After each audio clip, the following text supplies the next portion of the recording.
Don't talk about my towels. And don't say they're ratty, because they're not ratty. Don't say the word ratty? No, don't say the word ratty. Don't use them in your analogies anymore if something is ratty. A ratty towel has holes in it, and you use it to clean up vomit. So let's just agree to disagree. No, I don't agree to disagree. I disagree to disagree. And I don't want to hear it again. Oh my gosh, the world has changed, but this show has not. And we're going to try to curb our enthusiasm over our next guest. Yes. But it's going to be tough because we love her. Please welcome the lovely Cheryl Hines. Yay! Hi, guys. Hey, hey. Hey. Cheryl, we're so excited you're here. Like Sam said, I got to curb my enthusiasm. But that was your first big gig. We had JB Smoove in studio, and he told us a great story about how he auditioned and, kind of improv with Larry to get that job. Do you have a story? Do you remember your audition process for Curb Your Enthusiasm? Yeah, it was the same. There was no script, and I didn't know what I was going in for. It wasn't even a show yet, right? So they just said, you have kids with Larry and you don't put up with his BS, and that's all we can tell you. And so I went in and Larry said, I don't think you put enough milk in the kid's cereal bowl in the morning. And I said, well, I cover the flakes. And he said, well, just fill it up to the top. I said, no, we don't have to fill it up to the top. Just, I cover the flakes. That's good enough. And he's like, and that was the whole audition. We talked about that for a very long time. And then I got the part. That's hilarious. That's pretty much sums up the show. That sums up the show. Exactly the show. I cover the flakes. Come on. Okay, so we got to talk. Exactly. We got to talk about the new season of Curb, and obviously so much has changed since COVID. But we know that Larry is. Well, Larry. So what's going to be annoying him this season? Is there anything about the pandemic? Are we going to see him get annoyed with masks or people not wearing masks? I believe it's safe to say that this season is pretty much post-pandemic. Okay. So I don't think there's a lot of attention called to masks and that sort of thing. All right, a little tip. Well, that makes I hope I didn't just ruin things. I feel like you gave us a little bit of an exclusive. I'll take it. Yes, I know.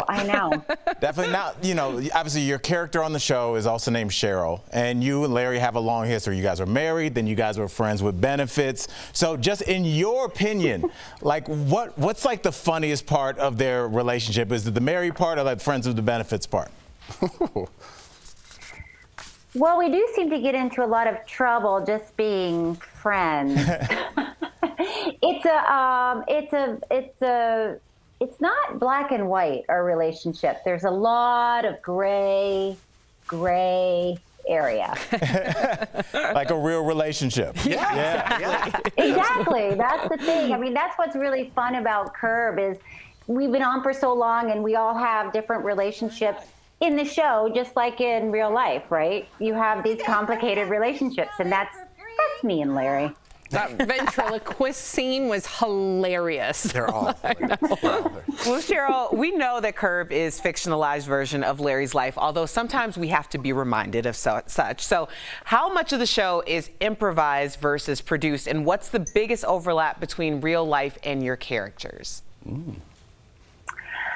Well, there's no script, so it's all of the dialogue is improvised. We have an outline, but not everybody on the show gets to see the outline, really. It's just a few pages. So we get the outline, and then there's rehearsal.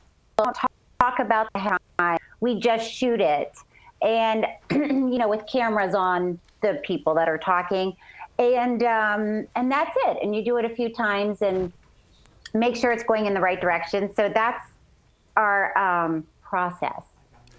So Cheryl, and then yeah. Oh no, I thought you were finished. Keep going, because I'm interested. No, I was just going to say the overlap is basically, in real life, I love these guys. I love Larry and Susie and Jeff, and on the show, I like them.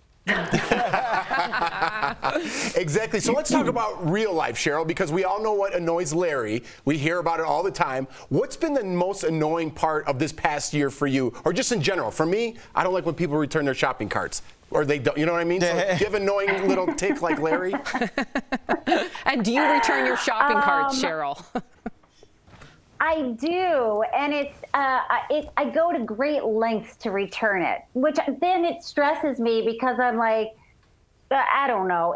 Should I leave my car open with the groceries, and is somebody gonna steal my groceries while I go? It's just very stressful. I leave my kids in the car and return it. Hoping somebody will steal your car. I don't know. I don't know. I don't particularly like when people. You guys are going to be like, who does this? When people spit in public. Yes, thank you. Yes. Okay, she It's just not hit cute. it. Yeah, it's It's not so cute. weird that people do that. And when they spit in like a drinking fountain, I'm like, who raised you? It is literally the grossest thing, and people just casually do it at the park, and I'm like, are you out of your mind? Or they do the farmer's spit, which is through the nose. Oh my goodness. Yeah, that's not cute. Called a hawker. Yeah, Oh, my not goodness. cute. This has turned that's into bad. an That is episode of bad. Curb Your Enthusiasm. She clearly like set something off at everybody. Yeah, Thank we you, all Cheryl. get it, Cheryl. So season 11 has an all-star lineup of guest stars. Who were you most excited to work with? And do you have any fun stories from set? Oh, wow. Well, it was really fun working with Tracy Ullman. Oh, so yeah. that was kind of a dream, And just there's a oh gosh, I don't know how much I can talk about. But anyway, there's a scene where Larry and Tracy walk in the door, and it is just absurd. To even just looking at them together and what they're doing, it's just so hard not to burst out laughing, which we do all the time. That's another problem we have. We break all the time. But it was just like a dream because I love her, and just to see her walk in the door, it's like, whoa, I've made it. Yeah, yes, you have. We cannot wait for season 11. In fact, it will premiere October 24th on HBO Max. Thank you so much. We adore you. Yes. Can't wait to see the premiere. We'll be right back. Thank you, Thank you. Cheryl. Thanks, guys.